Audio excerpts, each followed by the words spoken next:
Vale, muy bien. ¿Te dejo la presentación puesta, Pino, o qué prefieres? Bueno, voy dejando la Primero voy presentación. a, ¿O no? ¿Sí? Vale. vamos a presentarte debidamente. Fenomenal. Venga, de acuerdo. Bueno, buenas tardes, son las 5 de la tarde. Hoy tenemos una sesión muy especial porque esta masterclass está siendo difundida como webinar dentro del ciclo de webinars de la Cátedra Vinter de Ciberseguridad. Y para quien no conozca todavía la cátedra, les comento que es una iniciativa de la empresa Vinter, empresa muy conocida aquí en Canarias, que fue creada esta cátedra con la intención de fomentar la colaboración entre la empresa Vinter y la Universidad de La Laguna en todo tipo de actividades de investigación, formación, divulgación, concienciación, todo lo que tiene que ver con la ciberseguridad.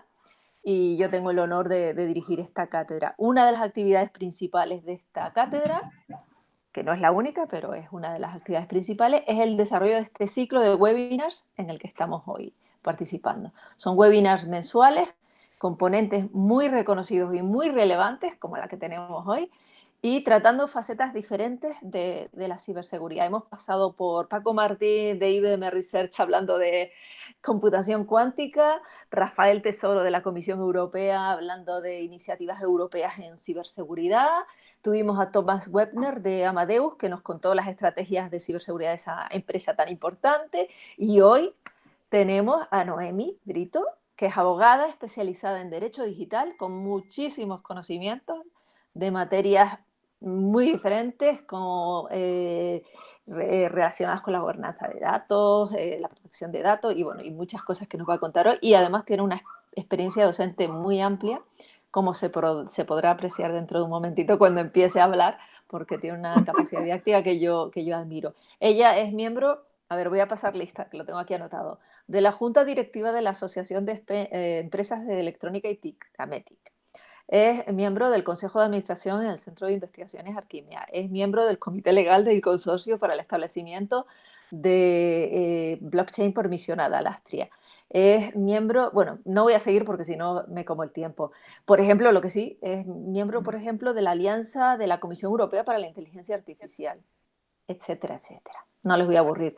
Ella hoy nos va a hablar de obligaciones legales en materia de ciberseguridad. Así que creo que es un lujo, un honor poder disfrutar y aprender de Noemi.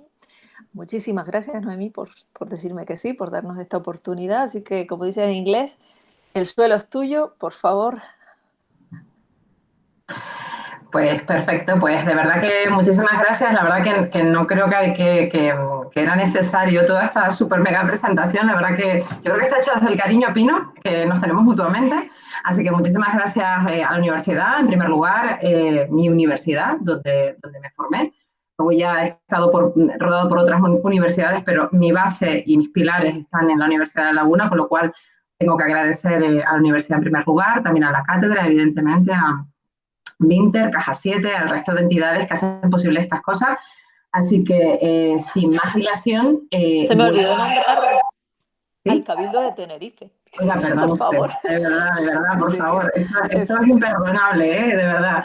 Así que, nada, que a todos los organizadores que hacen posible estas cosas, que yo creo que son fundamentales y que luego también nos mantienen conectados a muchos profesionales que somos canarios, pues con la casa, ¿no? Y con los compañeros y con el resto también de los profesionales que están trabajando desde Canarias para el mundo, que yo creo que eso es un tema que algún día tendremos que hablar de esto porque creo que merece una sesión en condiciones, ¿no? Bueno, el tema que vamos a tratar hoy tiene que ver con el tema de la ciberseguridad y sobre todo en el contexto en que se ha producido en la actualidad, derivado de una crisis sanitaria global. Y eso ha supuesto muchísimos problemas, muchísimas situaciones. Contaré algunas sin dar demasiados detalles de algunas organizaciones, algunas que están publicadas en los medios, otros bueno, que he tenido también no, digo, no sé si la suerte, pues desde luego la oportunidad de poder de alguna manera también gestionar y estar un poco pues, en estos temas, ¿no? La realidad es que la ciberseguridad se ha convertido desde hace mucho tiempo, no es como consecuencia de la pandemia, en uno de los elementos de primer orden, uno de los principales riesgos corporativos no solo las empresas, sino también a nivel público. Cada vez más el número de información, de datos que manejan todas estas organizaciones y cada vez, bueno, pues son de alguna manera el flanco perfecto para, bueno, ser atacadas, para paralizar servicios, hacer ataques de negación de servicios, robo de información, suplantación de la identidad de muchas personas. Luego les contaré, si tengo ocasión, un caso además reciente que hemos tenido con relación a una entidad financiera y a unos usuarios que se han visto también afectados como consecuencia de esto. Es decir, al final, la ciberseguridad no deja de ser una problemática, una lacra. En estos momentos, bueno, pues esos ataques a todo lo que es un poco la ciberresiliencia de las organizaciones se está produciendo máximo en estos tiempos de confusión y también de muchas veces de falta de organización y de recursos a este nivel. En cualquier caso, mi contexto es un contexto eminentemente legal. Lo que voy a intentar es un poco explicarles bueno, los principales impactos desde el punto de vista legislativo, obligaciones en este ámbito. Yo creo que es importante que tengamos una visión un tanto general, así que a la hora que me toque voy a intentar de alguna manera darles una serie de pinceladas sobre aquellas cosas, aquellas novedades que hay que considerar, ¿no? COVID, evidentemente, ha sido un tema de moda, lamentablemente, en el último año. Y todas las organizaciones, fruto de las situaciones, riesgos y ataques que se han producido, pues han tomado forma, han tomado partido desde el punto de vista de emitir recomendaciones, directrices, líneas de apoyo específicas precisamente en este ámbito, ¿no? Lo que quiero primero traer, porque además creo que es fundamental que lo conozcamos, es INCIBE, el Instituto Nacional de Ciberseguridad, que durante todo este tiempo se ha afanado y mucho, junto con la Agencia Española de Protección de Datos y otras organizaciones como el Centro Criptológico Nacional, etcétera, en dar un soporte y valor añadido en estos tiempos que corren, porque efectivamente uno de los elementos que más se ha visto afectado como consecuencia también de esta pandemia, además de la salud de las personas, sino en el peor de los casos la vida que se ha llevado por delante de muchos miles de ciudadanos, fundamentalmente también es los temas de ciberseguridad. Entonces, INCIBE ha desarrollado una serie de parámetros en aquellas líneas temáticas fundamentales que ha entendido, todo lo que tiene que ver con la protección de la información personal, la protección de datos, todo lo que tiene que ver con el teletrabajo, algo fundamental. Luego hablaremos un poquito más en detalle del tema del teletrabajo, todo lo que tiene que ver también con comercio electrónico y toda la suplantación que se está produciendo y el impacto que está suponiendo esto a nivel empresarial en lo que son los negocios en línea. Y fundamentalmente son las principales líneas. Luego ya hay algunos elementos vinculados pues, con el tema de la educación, que también trataré, porque evidentemente no solo se ha producido y se ha puesto de manifiesto una brecha digital brutal a nivel social y a nivel también de las actividades educativas y demás, la España vaciada, todo lo que de alguna manera ya veníamos hablando, pues esta crisis incluso le ha dado más visibilidad respecto incluso a colectivos vulnerables y demás. Y toda la parte también sanitaria que me gustaría también tratar porque es especial, o por lo menos mencionarlo, ¿no?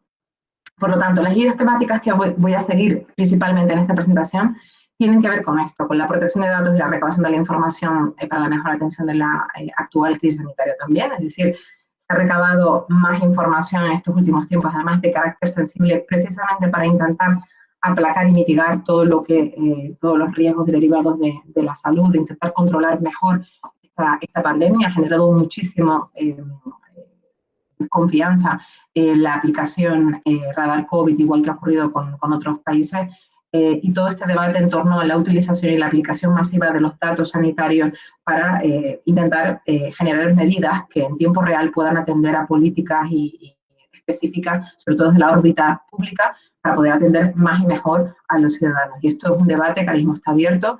De hecho, está abierto el primer espacio común de datos sanitarios, donde van a ir a parar todos los datos recabados de COVID en todos los Estados miembros para mejorar muchas cosas a nivel transfronterizo, a nivel de todos los Estados miembros. Esto es un tema que ya pues ha impulsado y que no hay marcha atrás en relación a la utilización, con garantías, evidentemente, de los datos sanitarios de los ciudadanos españoles y europeos. Todo lo que tiene que ver con la educación en línea y todos los problemas que se han generado por aquí. Aquí les voy a dar algunas pistas, porque incluso la legislación española ya planteaba, ya desde el 2018, antes de esta pandemia, la necesidad específica de controlar las garantías de seguridad y ciberseguridad de las plataformas en línea desde el punto de vista educativo. Esto es un tema que ya estaba desde 2018, pero que ha cogido mucho auge en estos tiempos. el teletrabajar ciberseguro, es decir, de alguna manera, cuáles son las pautas que tienen que tomar las organizaciones del sector público y privado desde el punto de vista de la implantación de sistemas de teletrabajo. Luego les contaré también algún caso concreto de cómo ahora mismo se está controlando, de hecho, los ERE o ERTE fraudulentos como consecuencia de esta situación a raíz de las plataformas de teletrabajo. Es uno de los temas que está solicitando, de hecho, la Inspección de Trabajo para controlar si efectivamente las personas estaban realmente trabajando o no, con lo cual, pues, hasta eso, ¿no? Hay que de alguna manera considerarlo. Y todo lo que tiene que ver con el comercio electrónico y el fraude de contratación por vía electrónica, porque como hemos tenido que comprar mucho más online, sin prejuicio de que se quedó mucha gente fuera por no tener los conocimientos, las capacidades, los medios para poder hacerlo, al margen de eso que es otro debate, pues evidentemente al haber más personas, al haber más movimiento en la red, pues evidentemente los malos pescan y pescan más. Desde el punto de vista de la protección de datos de carácter personal, hay una cosa muy importante que tenemos que tener en cuenta desde el punto de vista de las obligaciones en materia de ciberseguridad o seguridad de la información. Y es que no es lo mismo tratar datos de carácter personal que datos de carácter no personal. Como sabemos, tenemos una normativa en España que justamente regula todo lo que es la normativa protectora de datos de carácter personal, los datos de carácter personal, que ya venía de una normativa europea y que de alguna manera pues, se transpone, se adapta al ordenamiento jurídico español, con la nueva ley de protección de datos y de garantía de derechos digitales. Ley que de hecho ha inspirado, no sé si lo han visto, la nueva Carta de Derechos Digitales, que bueno, ahora mismo está en un periodo de consulta y que bueno, es bastante relevante. Pero a lo que voy, realmente hay que distinguir muy bien entre datos de carácter personal y datos de carácter personal porque las líneas rojas y todo lo que tiene que ver con la normativa, el régimen jurídico aplicable a unos y otros es bien distinto. Evidentemente, cuando tenemos datos de carácter personal, tenemos que tener más cautelas, tenemos que tener, y además nos impactan más otro tipo de obligaciones derivadas de la normativa protectora de datos de carácter personal respecto a los datos que no tienen este carácter. Esto también toca mucho con los protocolos de clasificación de la información, donde aquí pongo que esto no es nuevo, esto está muy vinculado a la seguridad de la información, a las certificaciones de la 27001, a todos los protocolos de seguridad, el esquema nacional de seguridad vinculado también al sector público, pero que por los motivos X que sea, pues no se está desarrollando todo lo bien que podríamos hacer. ¿Qué significa tener un protocolo de clasificación de la información desde el punto de vista de la gobernanza de los datos, desde el punto de vista de la protección y de la ciberseguridad de la información?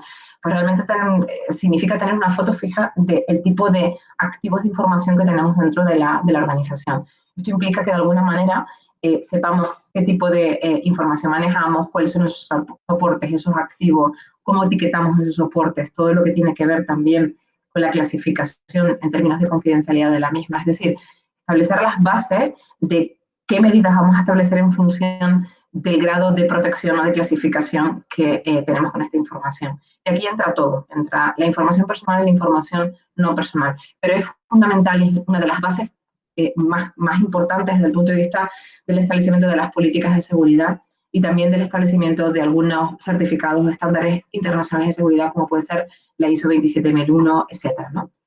Todo lo que tiene que ver también con los incidentes de seguridad, que justamente bueno, ya comentaremos algunas de las obligaciones de notificación. Evidentemente las obligaciones de notificación en términos de datos de carácter personal y datos de carácter no personal pues son distintas, se regulan de hecho en dos normativas distintas que les voy a comentar, la de datos de carácter personal en la normativa protectora de datos de carácter personal y en las que no están por ahí en el Real Decreto de 2018 que traspuso a España la directiva NIS, esta directiva que es la directiva que se denomina Directiva de Ciberseguridad. Lo que tenemos que tener claro es que cuando se produce una brecha de seguridad, esa brecha de seguridad lo primero que tenemos que hacer es calificarla si afecta a no datos de carácter personal, porque las líneas de actuación van a ser bien distintas. También mi recomendación en este punto es siempre establecer protocolos, guías de gestión y de notificación de brechas de seguridad de la información que sean de alguna manera de carácter transversal, que puedan tener esa especialidad cuando afecta a ese incidente de seguridad a datos de carácter personal, pero no se puede entender la seguridad de la información dentro de una organización como compartimentos estancos. No se puede tratar de una manera a la parte de datos, tener una guía solo para datos personales, otra distinta para otro tipo de incidentes de seguridad, no es lógico. Por lo tanto, lo primero que tenemos que plantearnos y tener claro es que cuando establecemos una política de seguridad, esa política de gestión de las posibles brechas de seguridad que se puedan producir, tiene que tener esa visión amplia desde el punto de vista de la gestión y la mayor protección de la información. Luego lo veremos. INCIBE tiene aquí un informe que yo les recomiendo y les dejo por ahí el enlace, que tiene que ver con la respuesta a los incidentes desde el punto de vista más global. Es decir, aquí no estamos hablando de datos de carácter personal exclusivamente, estamos hablando de la gestión de brechas de seguridad de la información corporativa que puedan producirse y que de alguna manera pues, vengamos obligados a notificar de conformidad con obligados o que notifiquemos voluntariamente. Luego les pondré las distinciones.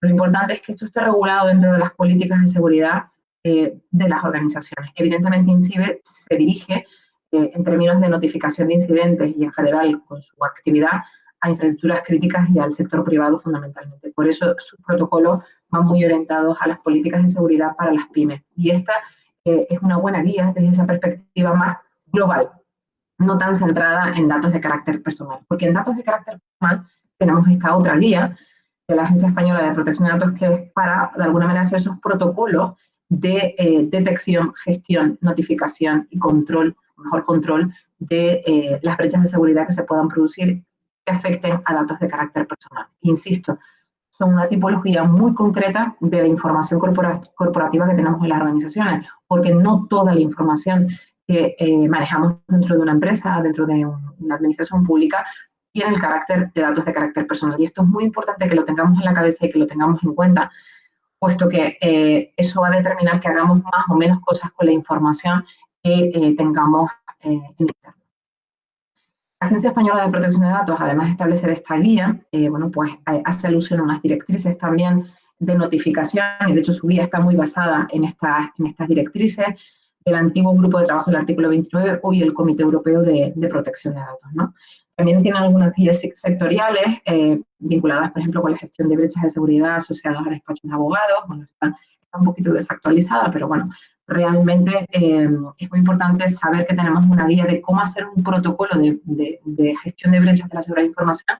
No piensen tampoco que es una panacea, ni tenemos un modelo cerrado.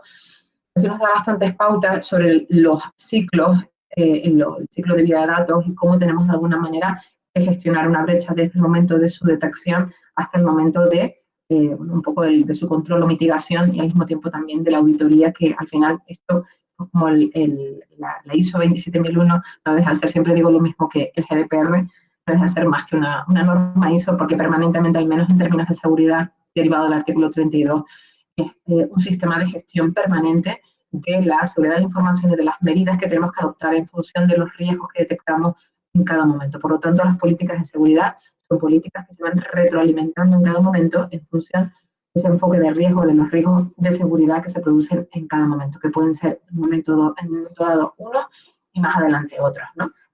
Por lo tanto, esto es un elemento vivo. Existe un formulario de notificación de brechas de seguridad de la información en la Agencia Española cuando afecta a datos de carácter personal.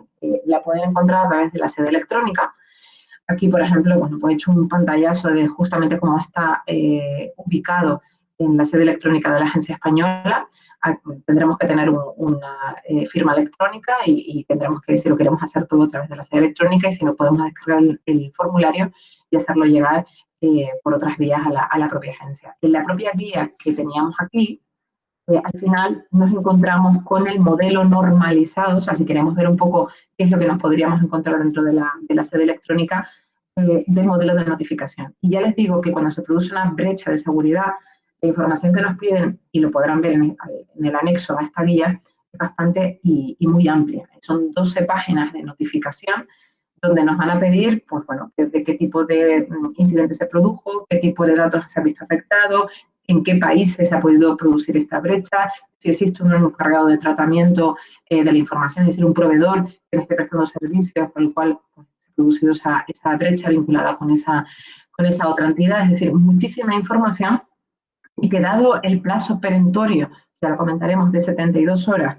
que tenemos en términos generales para notificar algo a la Agencia Española de Protección de Datos cuando se produce esa brecha y se produce ese riesgo probable de la seguridad de la información, más nos vale tener un protocolo más o menos claro, sencillo y ágil dentro de la organización antes de que se produzcan estas cosas, porque tendremos que rellenar, a efectos prácticos se los digo, un formulario de cerca de 12 páginas con muchísima información, de tal manera que si no tenemos un protocolo sencillo y, como digo, no ágil a la hora de saber qué tenemos que hacer cada uno de nosotros que estamos, por ejemplo, en un comité de respuesta ante una brecha, pues va a ser muy complicado organizarlo en el poco tiempo que tenemos para poder notificar esa brecha a la autoridad de control.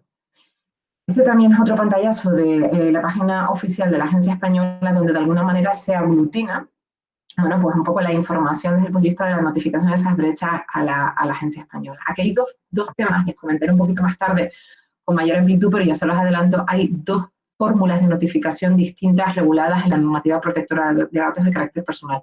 Una de ellas, que es la notificación a la Agencia Española, que es el plazo de las 72 horas, que lo ven por aquí ahora mismo, en el que se activa la obligación cuando existe un riesgo probable, dice la norma, a los derechos de las personas como consecuencia de esa brecha.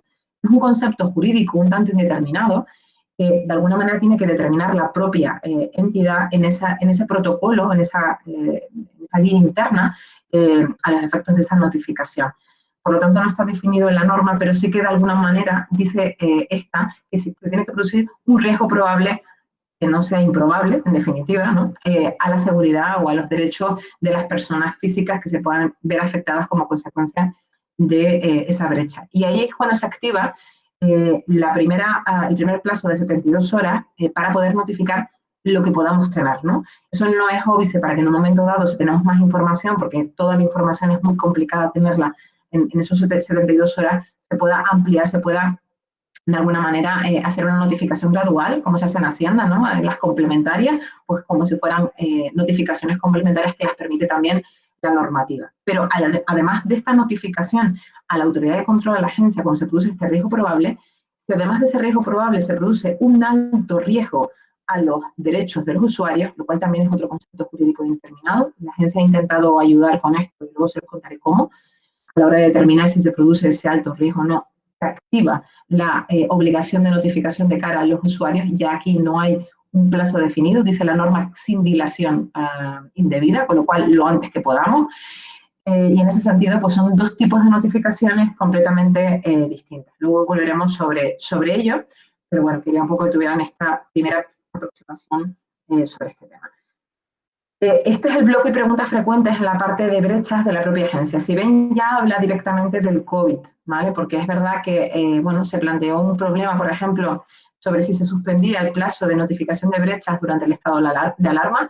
La agencia aquí se plantó y dijo que evidentemente no, porque como se estaban suspendiendo muchos plazos, alguien preguntó si también se podían suspender los plazos de notificación de brechas de seguridad a la agencia. Y la agencia en este punto fue taxativa, diciendo que el estado de alarma no, si bien podía estar limitando ciertos derechos fundamentales, en modo alguno había limitado el derecho a la protección de datos de carácter personal. Por lo tanto, bueno, aquí se hablaba un poco de este tema que me pareció curiosa.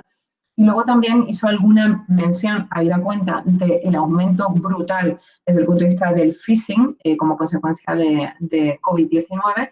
Bueno, hizo una notita específica sobre las campañas de phishing sobre COVID-19 y cómo se estaban de alguna manera también recabando información de forma fraudulenta o incluso también defraudando económicamente a las personas pues, que iban un poco agobiadas con el tema de cada vez que reciben alguna información sobre COVID, pues, aprovechando el momento, en definitiva, como siempre aprovechan, como digo yo, los malos, ¿no?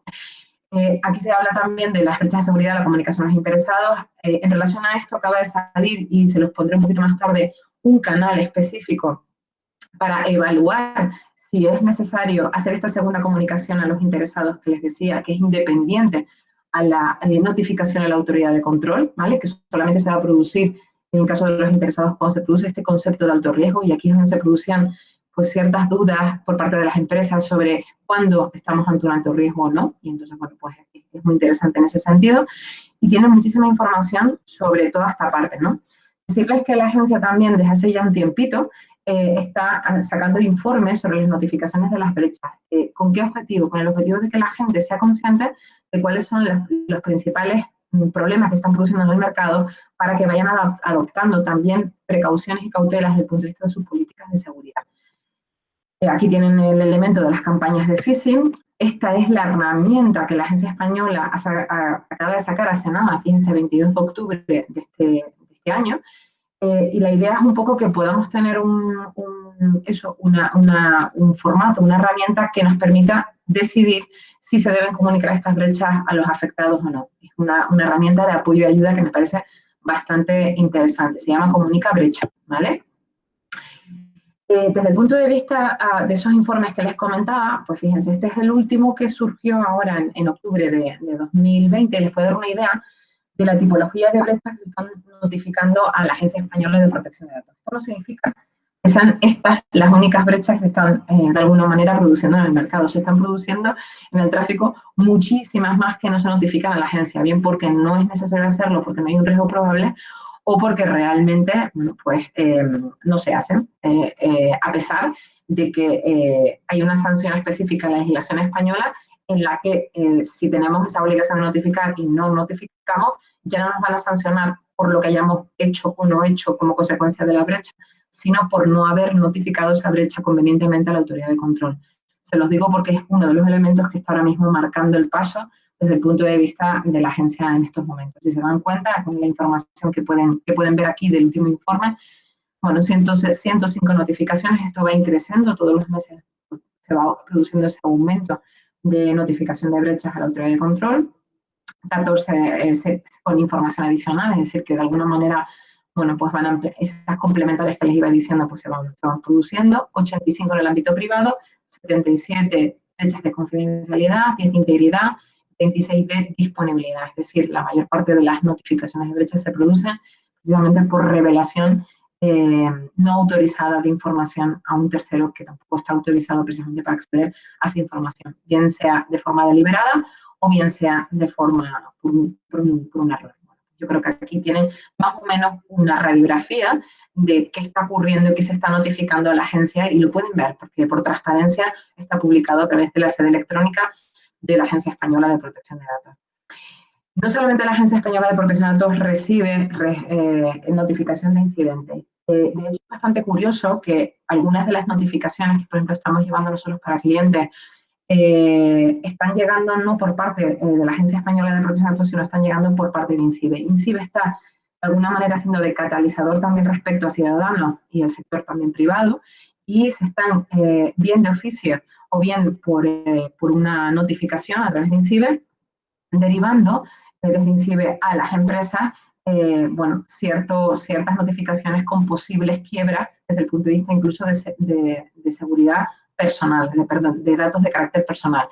Y en ese sentido, se está de alguna manera posicionando como un canal muy interesante desde el punto de vista de la captación o de la recogida de incidentes que están produciendo en el mercado. INCIBE no se centra, insisto, en datos de carácter personal, pero a través de las notificaciones que revisa, bueno, pues se detectan también que puede haber alguna quiebra en la parte de datos de carácter personal y cuando se comunica por parte de INCIBE a la empresa diciendo, oye, que hemos detectado o se ha comunicado un incidente con estos archivos, etcétera, pues revisa porque puede ser que se está produciendo una quiebra en materia de seguridad de datos de carácter personal.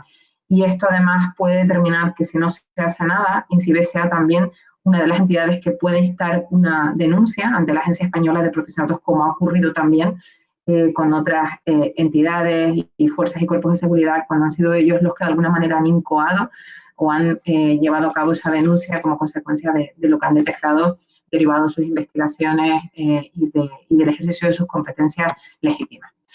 También el Centro Criptológico Nacional, el CER, también está de alguna manera rescatando estas notificaciones de incidentes ya centradas en el sector público, en aquellas entidades que están de alguna manera en el ámbito de la Ley 40/2015 y vinculadas con Esquema Nacional de Seguridad. Es decir, vamos a decir que INCIBE de alguna manera se centra en las infraestructuras críticas y sector privado y el Centro Criptológico Nacional aglutina lo que serían las respuestas a los incidentes de seguridad vinculados con el sector público. Y desde el punto de vista de protección de datos es transversal en la medida en que afectaría tanto al sector privado como al sector público, para que lo tengan en cuenta que no existe solamente un único canal, sino que existen distintos canales según el tipo de organismo, de organización, de actividad o de información que se pueda haber visto comprometida.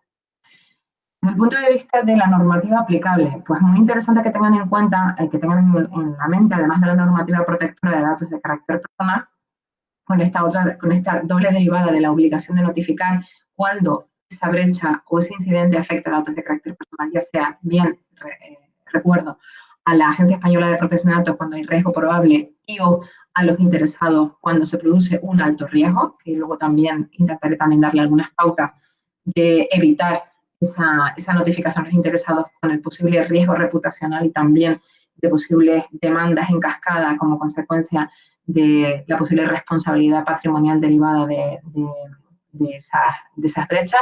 Pues este Real Decreto lo que hizo fue transponer la directiva NIS, la famosa directiva de ciberseguridad, en nuestro país ya en 2018, ¿no? Y realmente es aplicable, y por eso lo pongo aquí, porque hay algunas organizaciones en las que aplica y otras en las que no. Es aplicable lo que sería los operadores de servicios esenciales, fundamentalmente a lo que serían las entidades críticas, es decir, a las infraestructuras críticas reguladas por la Ley 8/2011, que están viendo ahora en pantalla.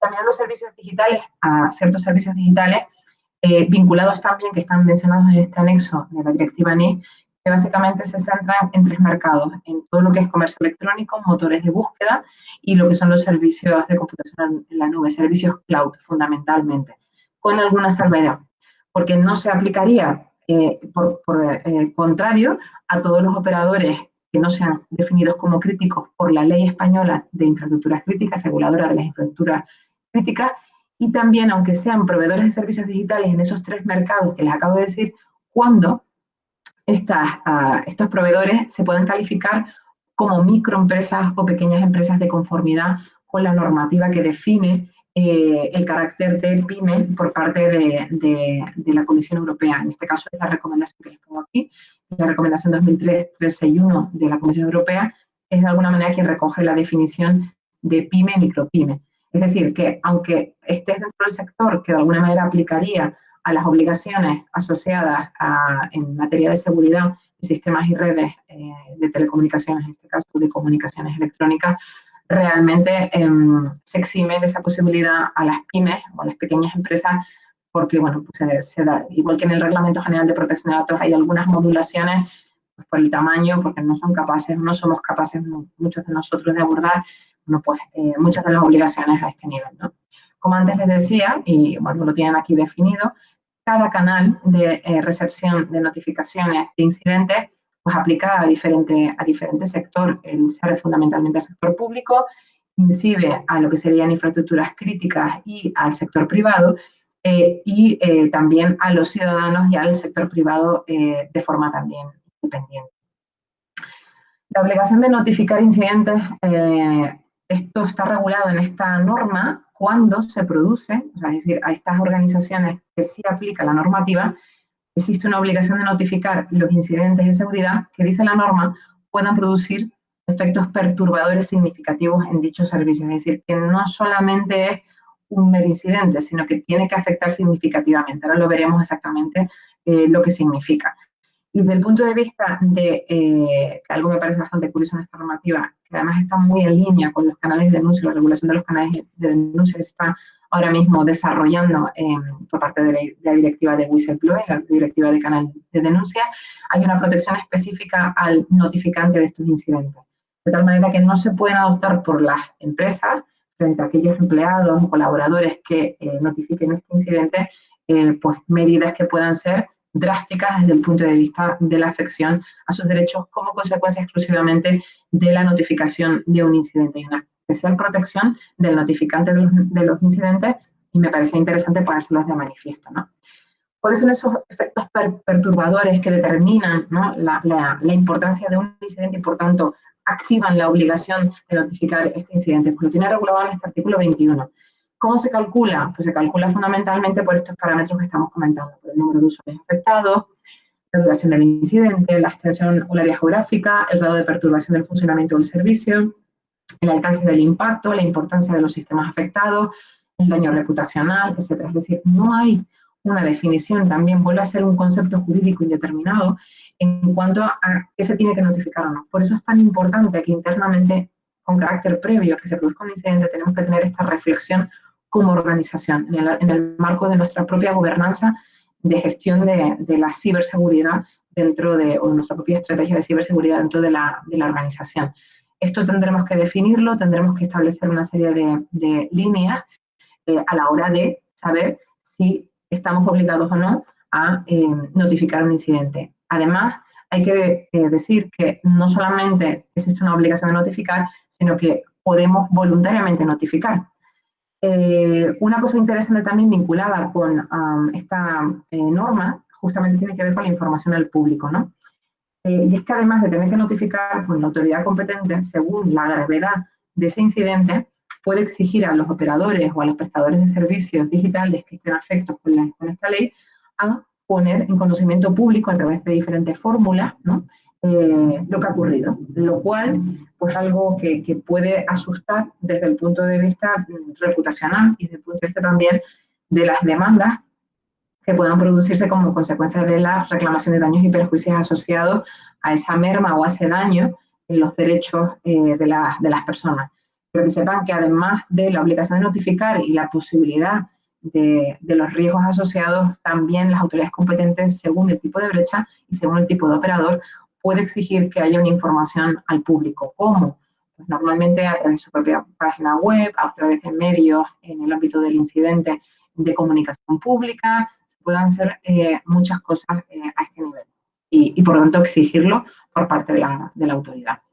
Una cosa interesante y curiosa también, que se suele preguntar mucho es, oye, ¿y si tengo que notificar estas cosas a los diferentes canales de gestión de las notificaciones de respuesta de incidentes, y si tengo que comunicar datos de carácter personal, cómo hacemos desde el punto de vista del SERP, cuál es la base legal que yo tengo para comunicar la información de las personas afectadas y demás? Bueno, pues la propia ley ya me lo resuelve, porque ya establece una presunción de una autorización legal para la cesión de datos personales a estas autoridades como consecuencia de la notificación de incidentes. Es más, el Reglamento General de Protección de Datos establece la posibilidad de esgrimir el interés legítimo, más allá de estos casos, para poder de alguna manera tratar información personal en relación a la gestión de incidentes de seguridad o de la seguridad. Por lo tanto, el Reglamento General de Protección de Datos, más allá de que esta ley ya lo admita, prevé la posibilidad de utilizar el interés legítimo para tratar cierta información al margen del consentimiento de los usuarios y se esgrime como una base legal en los términos del artículo 6 del Reglamento General de Protección de Datos. Como les decía antes, además de tener una obligación legal desde el punto de vista de la comunicación de estas brechas, también podemos ser excelentes. ¿Por qué no?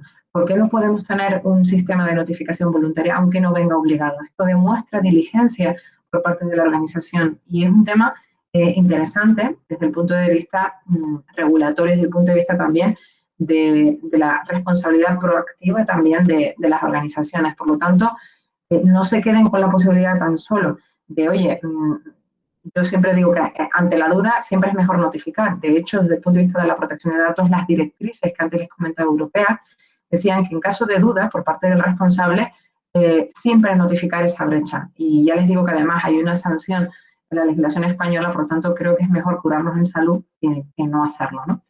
También les digo que el grado de situaciones que acaban como consecuencia de la notificación de un incidente de la autoridad de control, al menos en la Agencia Española de Protección de Datos, para que se queden tranquilos, desde el punto de vista de una sanción a la organización, son prácticamente inexistentes. Se han creado dos divisiones dentro de la agencia, una que es de división tecnológica, que de alguna manera, o de evaluación tecnológica, que de alguna manera está rescatando, está recibiendo estas notificaciones. Y su objetivo principal, y hablándolo con los responsables, no es otra que hacer estos informes que antes les enseñé y mostrar a la ciudadanía, a las empresas, al sector en general, qué cosas tienen que hacer para reforzar en función de lo que está ocurriendo en el día a día. Hay una serie de parámetros internos dentro de la agencia que determinan que esa notificación pase a inspección y por lo tanto también se puede incoar un expediente sancionador y son muy pocos los casos que están de alguna manera pasando. Pues, ¿por qué? Por ejemplo, porque hay un volumen ingente de afectados por la categoría de los datos personales que puedan estar afectados, no es lo mismo que puedan estar afectados datos sensibles o datos de especial protección, realmente categorías especiales de datos en la terminología el Reglamento General de Protección de Datos, como pueden ser los de salud, los de origen racial, esos que son más sensibles, incluso también la organización a través de sus propios protocolos puede definir cierta información como sensible. Por ejemplo, se suele catalogar así a la información de tipo financiera, según los casos, porque puede dar lugar a la suplantación de las personas, de la personalidad. Por lo tanto, bueno, pues más allá de la notificación obligatoria y de los casos que les comentaba, piensen también en la posibilidad de las notificaciones voluntarias, que son bastante reconocidas por parte de las autoridades competentes. Y desde el punto de vista ya más sectorial, en el rato que nos va quedando, que estoy dando un poco la hora para controlar, me gustaría un poco poner la pista sobre cosas muy concretas que se han producido durante esta etapa, ¿no? Bueno, fue muy conocida, no sé si lo llegaron a ver, es una brecha de datos en el ámbito educativo en la Comunidad de Madrid, donde se expuso pues, millones de datos vinculados con los alumnos, los padres, los tutores, es decir, los centros, etcétera, como consecuencia de un problema de seguridad, es decir, un tema de ciberseguridad. Y esto motivado en gran medida por la falta de preparación, yo creo que de los sistemas públicos de información, desde el punto de vista de estar ciberseguros, de estar realmente reforzados y tener que atender en un corto periodo de tiempo, pues quizás una gran demanda digital desde la perspectiva de esas plataformas. No se pudo de alguna manera, quizás se pudo haber evitado, evidentemente con mejores medidas y mejores protocolos, pero estas cosas se produjeron en el entorno de colectivos especialmente protegidos, como es el caso de los menores de edad. Con lo cual, bueno, pues estas son las cosas, estas son las perlas con las que nos hemos encontrado en época de pandemia, ¿no? Decirles que, y esto me parece muy importante que se ponga de manifiesto, porque no es muy conocido, pero es fundamental, en la Ley Española de Protección de Carácter Personal, el artículo 92 regulaba específicamente la protección de datos menores en Internet. Este artículo trae causa de un caso concreto, lo digo porque quien lo redactó lo sufrió en carne propia y fue uno de los motivos por los cuales se introdujo también esta propuesta y finalmente fraguó desde el punto de vista legislativo. Y viene a decir algo así tan importante y tan actual, aunque fuera pre-COVID, vamos a decirlo así, como que tenemos que tener especiales cautelas desde el punto de vista de las plataformas que se utilicen en el ámbito educativo, en el ámbito de los menores de edad, ¿vale? De hecho, bueno, si ven aquí, ponen los centros educativos y cualquiera persona física o jurídica que desarrollen actividades en las que participen menores de edad garantizarán la protección del interés superior del menor y sus derechos fundamentales, especialmente el derecho a la protección de datos de carácter personal, la publicación y difusión de sus datos, fíjense el caso que les acabo de comentar, a través de los servicios de la sociedad de información.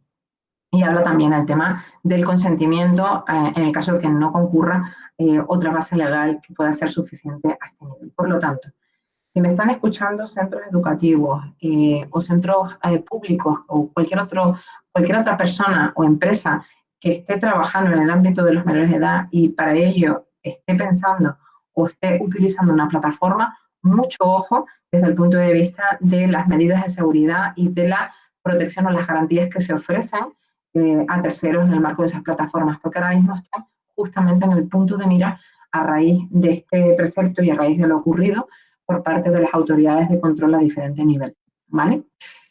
Otro tema fundamental que antes también les comentaba en cuanto a las líneas también estratégicas, tiene que ver con el teletrabajo. El tema del teletrabajo va más allá del teletrabajo, y me explico. Uno de los temas principales que se están produciendo últimamente es que, como las plataformas que muchas veces utilizaban, y por ejemplo, no voy a poner nombres porque eso ya está suficientemente identificado en el mercado, que se han ido un poco parcheando en términos de seguridad, pero realmente en el mercado hay cosas más seguras o menos seguras, ¿no? Entonces, en el momento de pandemia, todos nos lanzamos al mercado a buscar lo que teníamos más a mano para llevar a cabo, para dar continuidad, esa necesaria continuidad y para poder sobrevivir, tan sencillo como eso, ¿no? No estábamos preparados para el mundo del teletrabajo, tampoco estábamos preparados para relacionarnos con nuestros clientes a través de plataformas digitales, para compartir documentos sensibles o confidenciales de los clientes o de terceros o de colaboradores a través de estas plataformas. Son nuestro mecanismo, nuestro soporte principal para bueno, sobrevivir y para trabajar. pero no se adoptaron quizás las cautelas y las medidas pertinentes a la hora de contratarlas. La normativa, en el caso de la normativa protectora de datos de carácter personal, pero también la otra normativa que les indicaba de carácter más transversal en cuanto a activos de seguridad, obliga a controlar las garantías que nos ofrecen estas plataformas. Si no lo estamos haciendo, estamos vulnerando la normativa tanto de protección de datos y afecta a datos de carácter personal, como la otra normativa que les he comentado, si somos una de las entidades a las que aplique esa otra ley del 2018. Y lo digo porque es uno de los elementos que más de alguna manera también está empezando desde el punto de vista de la Agencia Española y de las inspecciones que están haciendo en estos momentos, ¿no? La agencia, como estaba tan interesada en que de alguna manera se tomaran esas medidas de control, sacó esta nota técnica, que bueno, la tienen íntegra aquí, sobre la página, donde lo que hacía era ofrecer ciertas pautas desde el punto de vista de la regulación y el control del teletrabajo. Como saben también, el teletrabajo se ha regulado con un periodo transitorio que existe cuando ya existía una política de teletrabajo previa, pero básicamente lo que viene a decir este documento, al igual que otros documentos, tanto nacionales como europeos, en relación al teletrabajo, a la regulación del teletrabajo, recomendaciones en el ámbito de la vuelta al trabajo, justamente es contar con una política de teletrabajo, tener contratos asociados donde se expliquen muy bien a los trabajadores y a los colaboradores, llegado el caso, cuáles son las medidas de seguridad que se tienen que tomar a este nivel. Aquí hay una derivada y un debate abierto en relación a los dispositivos personales, porque evidentemente no es lo mismo controlar un tipo de dispositivo de otro. Este es otro debate que está vinculado con la regulación también del teletrabajo e incluso también con la garantía de los derechos digitales por lo que concierne al derecho de desconexión digital, que es otro de los debates que se abren en este mundo, que al final pues, estamos permanentemente conectados, no tenemos una política quizás a lo mejor de teletrabajo que esté conectada con la protección de los derechos de los trabajadores, entre otras cosas, y de los usuarios en términos generales, con lo cual es muy importante. También que existan guías funcionales de cómo funcionan estas plataformas, es decir, en definitiva, también medidas de seguridad que también se recogen aquí, las pueden ver, están bastante definidas. Entonces, lo interesante de todo esto, al final, es, bueno, saber que el teletrabajo hay que regularlo y hay que de alguna manera tener un protocolo con todas estas normas que llegan e impactan. Hay que ponerlo en relación con la política o las políticas de desconexión digital, que también habría que tener dentro de las organizaciones, y sobre todo que sepan que ahora mismo las plataformas de teletrabajo están siendo también elementos de control de primer orden, no solo, ya se los avanzaba, por parte de bueno, las entidades competentes en el ámbito de la seguridad de la información o en materia de protección de carácter personal, sino también por la autoridad laboral. ¿Por qué? Porque hicimos muchos ERTE pues, por la situación y de alguna manera pues, se estaban gestionando de la forma legítima por muchas organizaciones y de forma torticera por otras.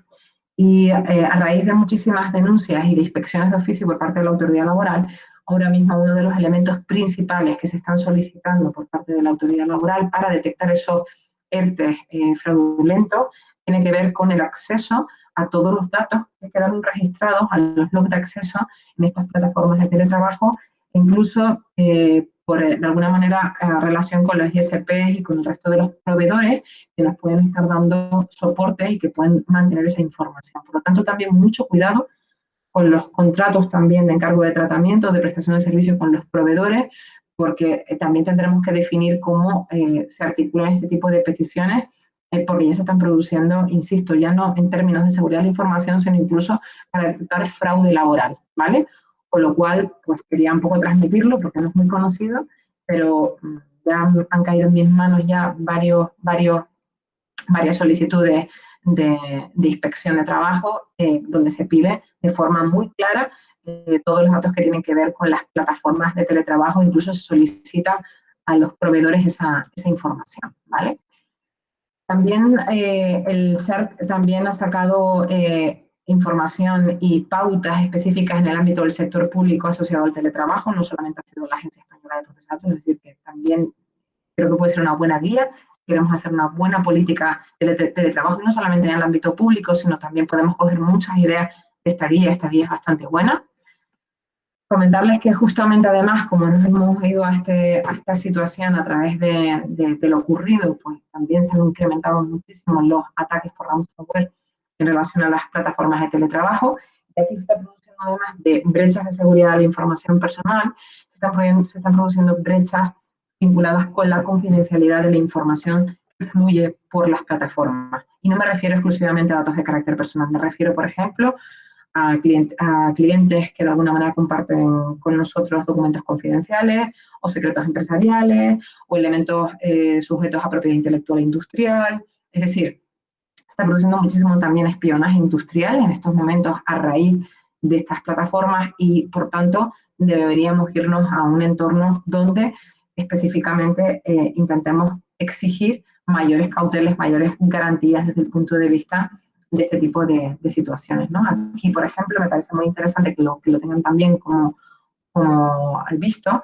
Hay un informe del Centro Criptológico Nacional sobre el papel protagonista de las ciberamenazas como consecuencia de COVID, ¿no? Hay un informe, que es un informe sobre las tendencias de ciberamenazas, que es esta que tienen aquí, que es el que se menciona precisamente por parte del Centro Criptológico Nacional, donde, bueno, pues qué cosas están ocurriendo. Aquí no lo leen porque están chiquititos, pero quería darles el pantallazo para que supieran dónde está ubicado. Bien, pues este es el informe y estas son las cosas que se han detectado al hilo de COVID, ¿vale? Por darle un poco el toque de actualidad. Un incremento en las acciones ligadas a actores de Estado en el ámbito de las operaciones, de influencia, propaganda, desinformación, un tema fundamental, el de la desinformación, porque afectan no solamente ya a temas como la privacidad, sino a temas asociados a la libertad de expresión, a la libertad de conformar una libre opinión en la sociedad. Algo que ya ataca a las bases, a las raíces de cualquier Estado democrático a nivel mundial. Y es lo que ahora está ocurriendo. Hay de hecho, un debate y muchísimas iniciativas con redes sociales y servicios en línea. Hay un código de la desinformación al que están adheridas las principales empresas tecnológicas a nivel europeo, y es uno de los grandes debates en estos momentos que se inició por la parte electoral, pero que ahora mismo afecta a todo y que está muy vinculado también con la manipulación de las personas y de las organizaciones en Internet a raíz de la desinformación. Y aquí todo lo que son ciberamenazas y ciberataques están a la orden también del día, ¿no? La mejora significativa de las capacidades técnicas y operativas de actores ligados a la delincuencia económica, pues todo lo que es el fraude en términos generales. Aquí he detectado particularmente un aumento significativo del fraude en el ámbito financiero y en el ámbito asegurador, donde, bueno, pues se están viendo muchas personas suplantadas y muchas organizaciones privadas afectadas como consecuencia de ese incremento importante. Pues en verano, desde luego yo en el despacho, pues tratamos muchísimo, notamos el incremento en temas de suplantación. Decirles también, por si no lo conocen, y seguramente muchos de ustedes, pues a nivel ya personal, pues yo creo que puede ser interesante, se pueden proteger específicamente, al menos en el ámbito de ASNEF, cuando afecte a los socios dentro de lo que es el fichero común de solvencia patrimonial de ASNEF, que están ahí las principales operadoras de telecomunicaciones que operan en nuestro país, las principales entidades financieras también, entre otras organizaciones. Hay un fichero que no es el conocido de Moroso, sino otro, que si hemos sido víctimas o simplemente queremos reforzar esa posibilidad para evitar el tema de suplantación, al menos en esas organizaciones que están metidas en este fichero, tiene que haber un doble control desde el punto de vista de esas organizaciones que son miembros de ASNEF, para evitar precisamente ese riesgo vinculado con la suplantación. Así que se los digo que además del fichero, entre comillas, chungo, que todos conocemos, ¿no? Que tan chungo no es, pero que desde el punto de vista que es el más conocido de Moroso, existe otro fichero muy positivo por parte de ASNEF, que lo que hace es intentar reforzar el tema de la suplantación de la personalidad y que se pueden inscribir voluntariamente para que al menos esas organizaciones que son miembros de ASNEF hagan ese doble control si alguien pretende usar su identidad desde el punto de vista de las propias entidades.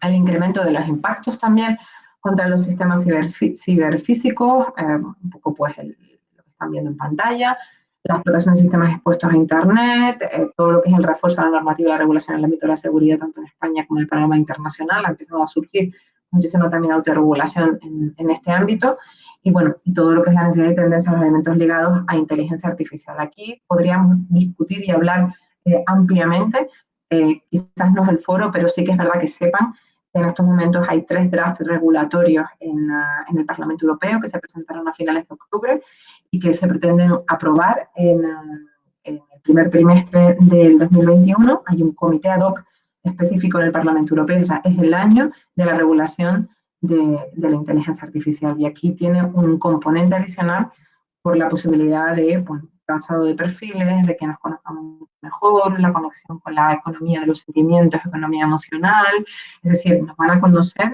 si no nos conocen ya, más y mejor que nosotros mismos, ¿no? Por lo tanto, si atacan sistemas vinculados con la inteligencia artificial que tengan trazado nuestros perfiles, es como darle realmente el gran as en la manga a quien de alguna manera pueda acceder a esta información con apoyo a los sistemas de inteligencia artificial y los negocios algorítmicos. Otro de los temas también importantes, lo que les he puesto aquí es un pantallazo vinculado con la información también de NISA, que saben que es la Organización Europea de Ciberseguridad, en el ámbito del comercio electrónico, donde da pautas, habida cuenta también el incremento de ataques y a ciberamenazas en torno al comercio electrónico y los negocios en línea, a los canales digitales en definitiva, donde bueno, se dan estas líneas, estas recomendaciones sobre cómo mantener negocios digitales ciberseguros, ¿no? Luego les voy a poner el enlace justamente a la infografía y a los consejos que se dan, que yo creo que es muy interesante porque si tenemos un negocio de comercio electrónico, un canal digital dentro de la organización, aunque no sea un comercio electrónico, donde nos ponemos permanentemente en contacto, por ejemplo, puede ser un chatbot o cualquier otro sistema de atención al cliente basado en una línea o en un canal digital, pues hay que tener especialmente cautelas en este sentido. Decirles también, porque me estoy dando cuenta ahora, me acabo de acordar, me acaba de venir el flash, el HTTPS que están viendo ahí, el otro día, a raíz, no era en términos de seguridad, era un tema vinculado con cookies, la Agencia Española de Protección de Datos sancionó a una organización por la parte de cookies, pero también fundamentó partes de esa resolución sancionadora porque decía que la organización no tenía implementado un HTTPS en la página web, en el negocio en línea, y en ese sentido se estaba produciendo una vulneración del artículo 32 del Reglamento General de Protección de Datos, con lo cual les animo, desde el punto de vista de esta muy reciente resolución de la agencia, a atender a sistemas de candado basados en certificados de servidor seguro.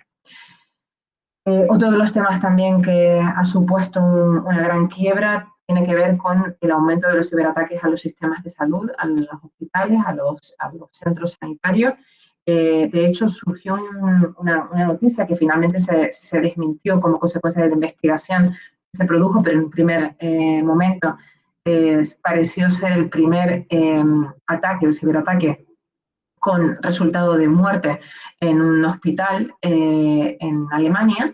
Luego después se siguió investigando y se habían determinado otras causas, además de la denegación de servicio que había colapsado los servicios de emergencia del hospital, pero esto no está lejos de ocurrir. Quiero decir, es muy posible que ya no sea una cuestión meramente de seguridad, sino que sea una cuestión vinculada con la vida directamente de las personas, ¿no? También aquí hay un debate interesante vinculado con lo que serían los elementos conectados, el Internet of Things, la Internet of Persons, toda la parte un poco de dispositivos que ya incluso están implantando en las personas, o sea, no es algo extraño, ¿no? Que ya haya pequeños dispositivos en el corazón, pequeños dispositivos en el páncreas para generar pues, el azúcar necesario, todo lo que tiene que ver con la diabetes y demás se están produciendo, y que se está empezando a hablar no solamente del hackeo de los sistemas ya hace un tiempo, sino también el hacking a personas. De tal manera que como consecuencia del aumento de dispositivos de salud conectados, bueno, pues se pueda también poner en riesgo, bueno, pues esta línea, ¿no? Y es verdad que se está produciendo precisamente ese aumento, y más en estos tiempos, al tema de los ciberataques en sistemas de salud y en centros sanitarios.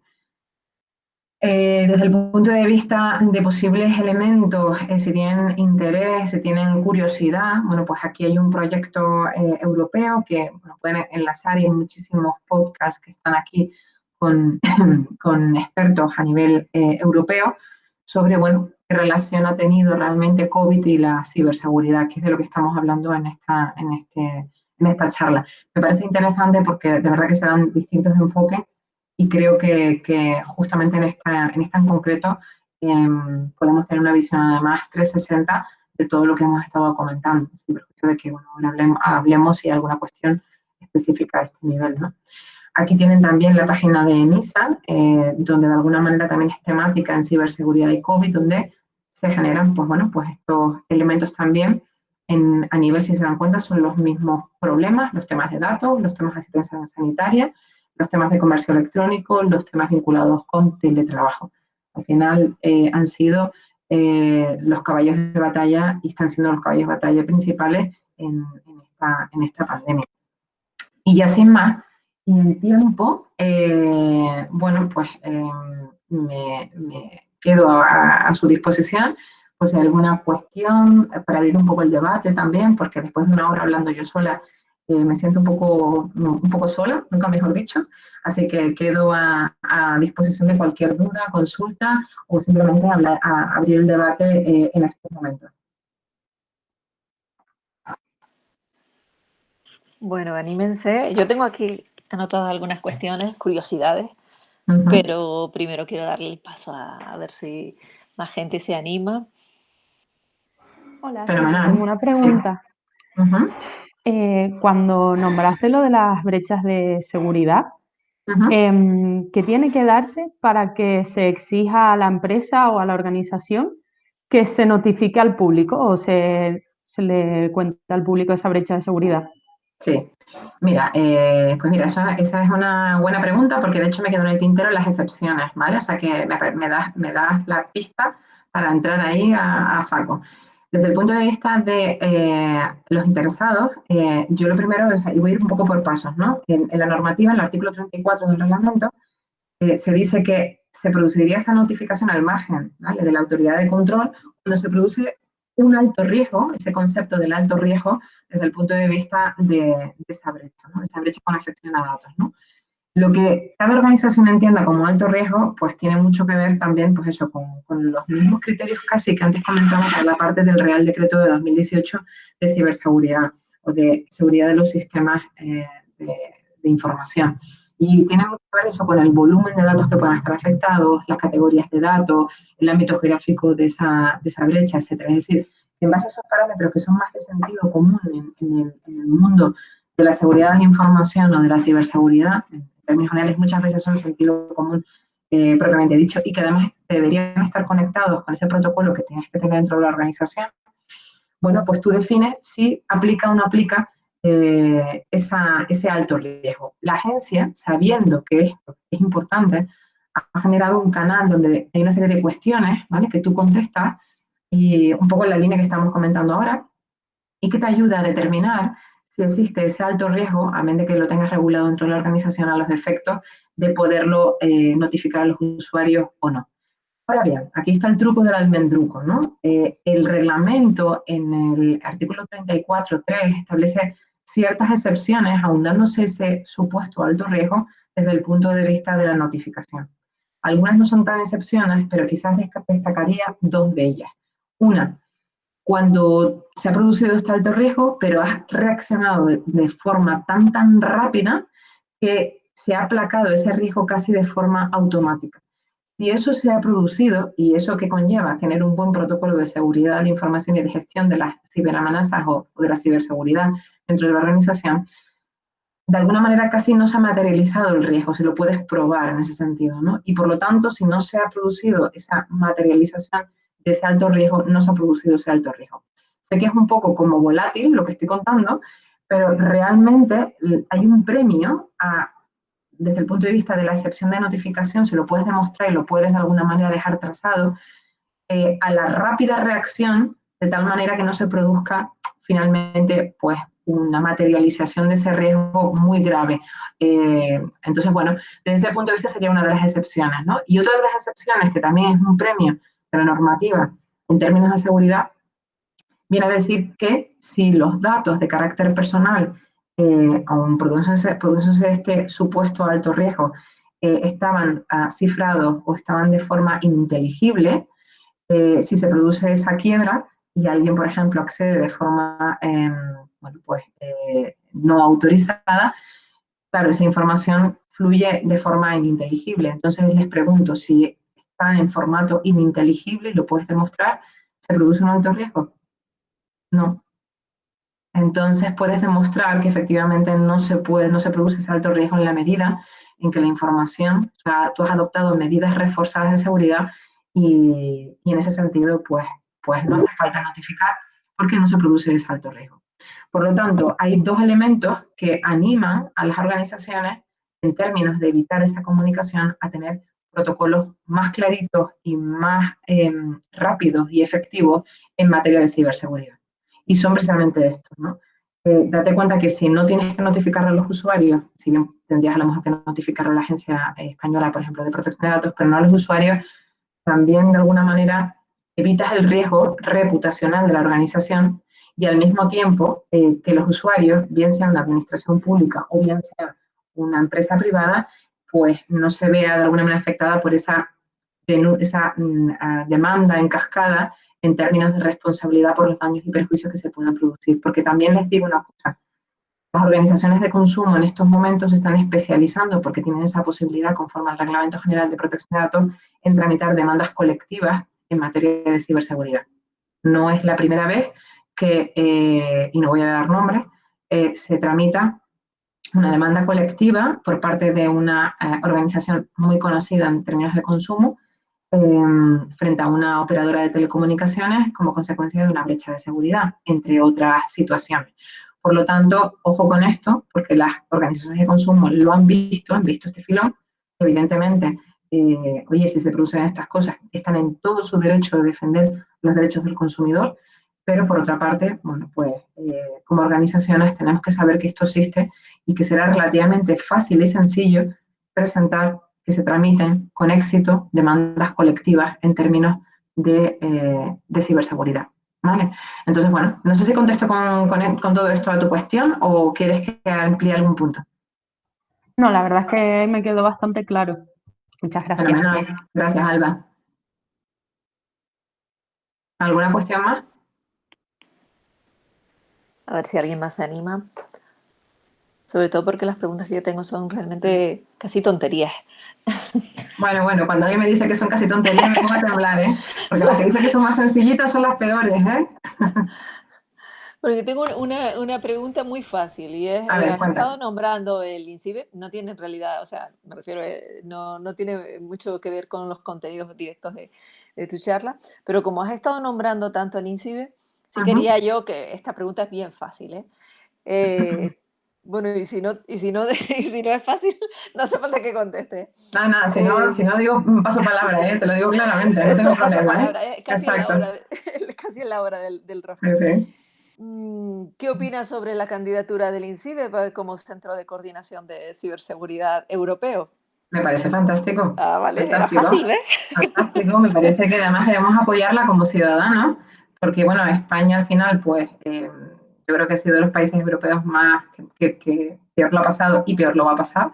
Así que creo que si somos capaces de destacar en algún elemento, como puede ser, ¿no? Que es fundamental en esa transición digital que se está produciendo en estos momentos, creo que debemos apoyar la candidatura y lo digo hoy públicamente porque lo he defendido, la candidatura de León y de INCIBE en relación a cómo está, porque está instalado allí como centro europeo a ese nivel. Así que les animo, de hecho, a indagar y sobre todo más allá de la candidatura, lo que les animo es a visitar su página web y todos los centros de recursos y de elementos gratuitos que tiene el INCIBE. O sea, Rosa Díez, que es su directora general, es una persona para mí muy entrañable, o sea, la conozco personalmente y de verdad que se ha dejado la piel y se está dejando la piel en generar recursos gratuitos para las empresas. Hay cosas muy poco conocidas, como por ejemplo el kit de concienciación a nivel interno que te va a ayudar, que te ayuda de hecho en conexión con la normativa protectora de datos de carácter personal, en trazar o dejar demostrado que tu personal estaba formado e informado en términos de seguridad de la información y es un proyecto muy divertido es como lo de Telecinco, 12 meses, 12 causas, cuando funcionaba, cada mes tiene un tema, o sea que no es una cosa puntual, que ayuda, yo creo que a la organización y sobre todo a su equipo, que es por donde vienen la mayor parte de las ciberamenazas, ¿no? A reforzar temas fundamentales. Tú puedes adaptarlo, comienza con un ciberataque controlado, a lo que quieres de alguna manera reforzar y termina también con otro ciberataque controlado. El propio INCIBE te da los virus para poder infectar pendrive o correos que pueden ser más o menos confiables, es decir, pero todo como muy controlado, ¿no? Así que creo que esos recursos que son muy buenos y están a disposición de todos y de forma gratuita y que nos van a ayudar a demostrar el cumplimiento normativo que tenemos que hacer, pues ¿por qué no usarlos? No lo entiendo, ¿no? Entonces, bueno, yo lo que les animo fundamentalmente es eso, a explorar, a ser curiosos, a ver qué recursos me pueden dar las entidades que son competentes para poderlas aplicar. O sea, es tan sencillo como decir, no hace falta esperar a un experto que me venga a la empresa a tocar, y que también, ¿no? Que siempre nos ayuda, lo digo por mí o por otros compañeros, pero realmente tienen muchas herramientas, muchas cuestiones muy sencillas de implementar y no hacemos falta en ese sentido, ¿no? Simplemente hay que activar la curiosidad y las necesidades también de distinguirnos en el mercado basándonos en la ley como aliada competitiva. Es decir, muchas de las diferenciaciones entre una organización y otra en términos de confiabilidad parten de ahí. De hecho, lo voy a aprovechar ya y lo voy a soltar, ¿vale? Que otro de los temas que en estos momentos está atrayendo más negocios y más usuarios a las organizaciones en estos momentos tiene que ver, porque todo se mueve en términos digitales, y esto no lo digo yo, lo dicen todos los estudios de las grandes consultoras, es la confiabilidad del usuario. Cuanto más confiado está el usuario en términos de privacidad y seguridad y más sencillo sea todo en los términos y condiciones que se publicitan, etcétera, más ávido estará el usuario de dar datos en general, porque tendrá esa confianza. Por lo tanto, la palabra de moda en estos momentos es confiabilidad, no solamente para cumplir y evitar una sanción, sino si somos listos para de alguna manera recabar aquella información que como negocio, como organización necesitamos para el desarrollo legítimo de nuestras funciones. ¿Vale? Así que simplemente como apunte. Bueno, yo tengo que aprovechar que has nombrado a Rosa Díaz y dices que la conoces. Yo no la conozco, estoy deseando conocerla, así que por favor te voy a pedir como aliada que nos pongas en contacto porque además Claro que sí. Es matemática como yo, o sea que no. Sí, ella además es una persona encantadora, o sea, tengo que decir, pues hay personas que, bueno, que las conoces que son muy profesionales, ella tiene las dos cosas. Y luego, pues, creo que puedes, sí, te pongo en contacto. Sí, por favor, porque un webinar de ella, pues mira, seguiríamos manteniendo el nivel así bien alto como sí, contigo con los anteriores. Así que, y a ver, ¿hay más preguntas? ¿Alguna cuestión más? Yo tengo una curiosidad. Ah, mira, Sonia abrió su micrófono. Sí, buenas tardes. Hola, quería preguntar una duda, porque ahora con el caso que ha ocurrido con Elena Cañizares, que publicó los datos personales de las compañeras de piso, quería saber más o menos a qué delitos o aspectos legales se puede enfrentar ella. Bueno, esto como está subjudice, yo tampoco me puedo meter aquí a dar, pero sí que es verdad que, a ver, si se está produciendo una comunicación de esa información, puede producirse, si se da el tipo, y habría que verlo, una vulneración, o sea, de lo que sería delitos de revelación de secretos y delitos contra la intimidad reguladas en el Código Penal, en los artículos 197 y siguientes del Código Penal. Entonces, bueno, habría que determinar, porque sabemos que además el Código Penal lo que hace es tipificar las actuaciones más graves desde el punto de vista de la vulneración de los derechos fundamentales. Es decir, que habría que ver si existe un tipo de penal que pueda aplicarse, como consecuencia de investigación criminal que se pueda hacer a este nivel, y cuanto menos también puede haber algún tipo de derivación desde el punto de vista de la protección de datos de carácter personal en cuanto a posibles sanciones, porque aunque no es una empresa, cuando una persona no tiene esa diligencia, aunque sea una persona física, puede ser considerado como responsable de tratamiento. No es la primera resolución de la agencia en la que se condena a la persona física por un tratamiento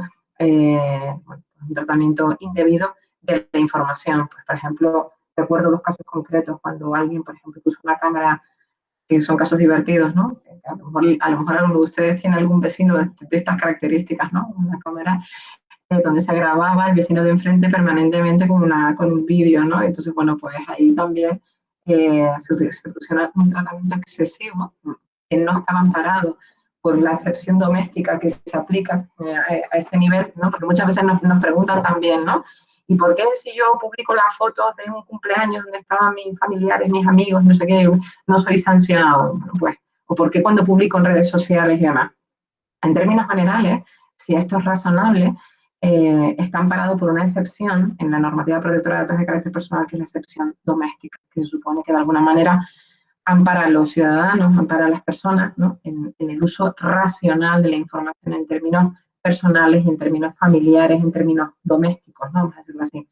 Pero eso, por ejemplo, no soportaría, por ejemplo, que alguien, imaginemos, ¿no? Que esto es un caso real, pues de repente una persona que está de novia de otra que tiene unos hijos, pues publique las fotos de sus hijos abierto a toda su red social, etcétera, ¿no? Hay situaciones que exceden de ese supuesto ahí, excepción doméstica. Entonces, bueno, cuando se produce esa situación, pues otro caso también, cuando se revelaron unas imágenes que le dieron una paliza a unas niñas a otra y luego finalmente, bueno, pues se publicó todo esto en redes sociales y demás.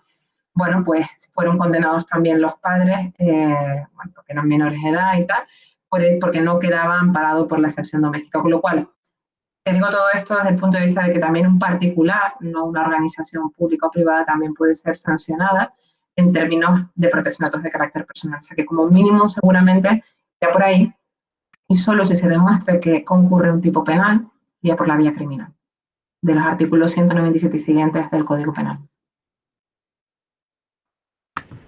De acuerdo, muchas gracias.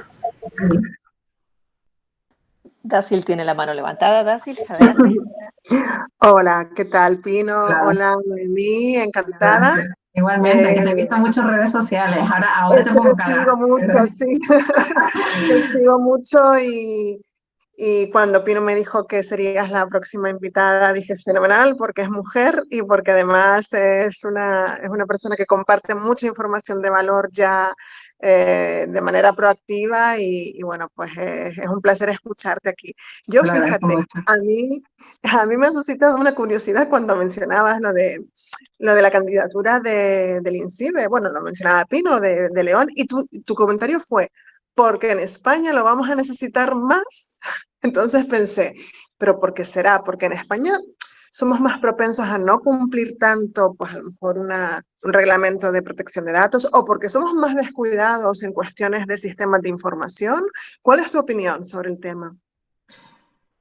Yo es que estoy convencida en estos momentos que ahora mismo en España se abre una oportunidad país. La oportunidad país que se abre en estos momentos tiene que ver con lo digital. Somos tradicionalmente un país, y de hecho creo que esta crisis lo ha puesto de manifiesto, donde, bueno, sobre todo pues el tema del turismo, el tema del sector servicios, construcción, los sectores típicos en los que ha pivotado fundamentalmente nuestra economía, bueno, pues no han soportado muy bien, ¿no?, esta situación. Entonces creo, y de hecho toda la transición que se está produciendo en estos momentos en términos de recuperación pivota mucho en lo digital.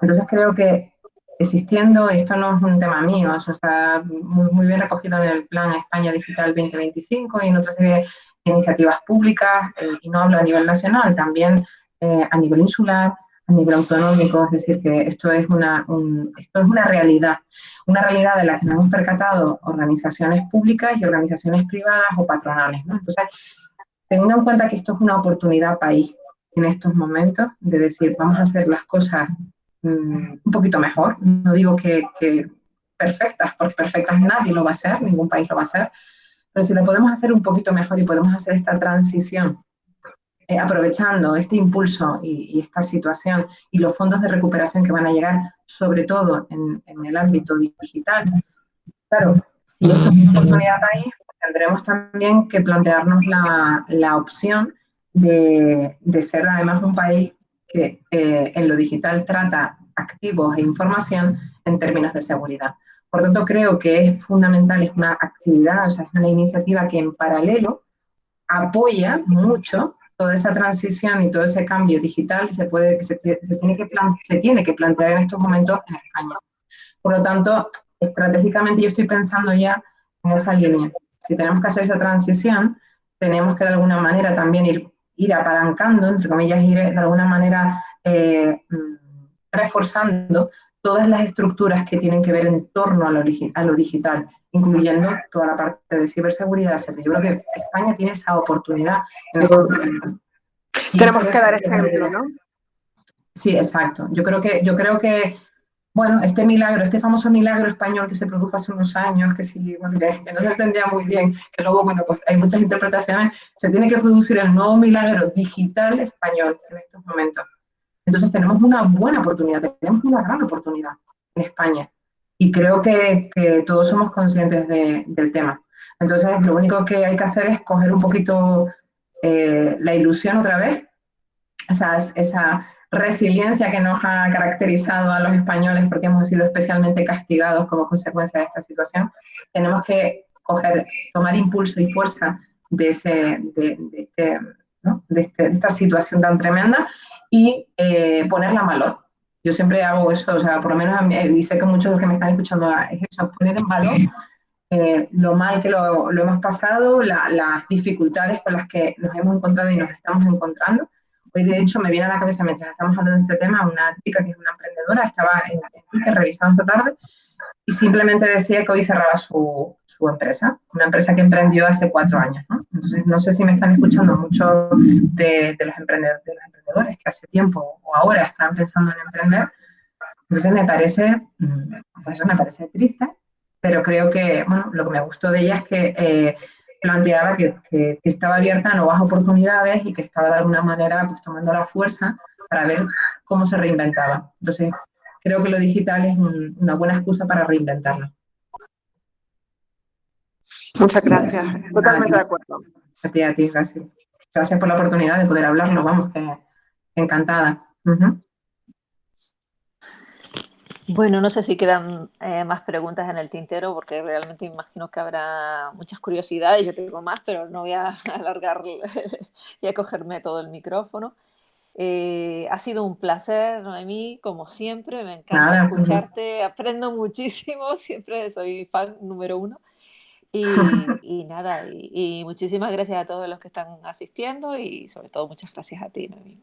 Sí, yo espero que haya sido de utilidad. Cualquier cosa que necesiten o algo que haya quedado, pues a lo mejor ahí, que he intentado hacer un barrido, pero son muchas cosas, pero bueno, que en 1 hora espero que haya sido productivo y nada. Y de verdad que, sobre todo, quiero terminar la sesión animando a la gente y a los valientes y valientas, que como digo yo, están escuchando, porque creo que estoy convencida de que con pasión y con ganas saldremos de esta y sobre todo animo a explorar lo digital, porque creo que hay muchas oportunidades aquí a nivel profesional. Así que nada, si puedo ayudar en algo desde mi humilde posición, pues por aquí estoy, ¿vale? Perfecto. Muchísimas gracias. Nada, un placer. Nada, buena tarde a todos. Adiós, hasta luego. Muchas gracias, que vaya bien. Igual, adiós. Gracias.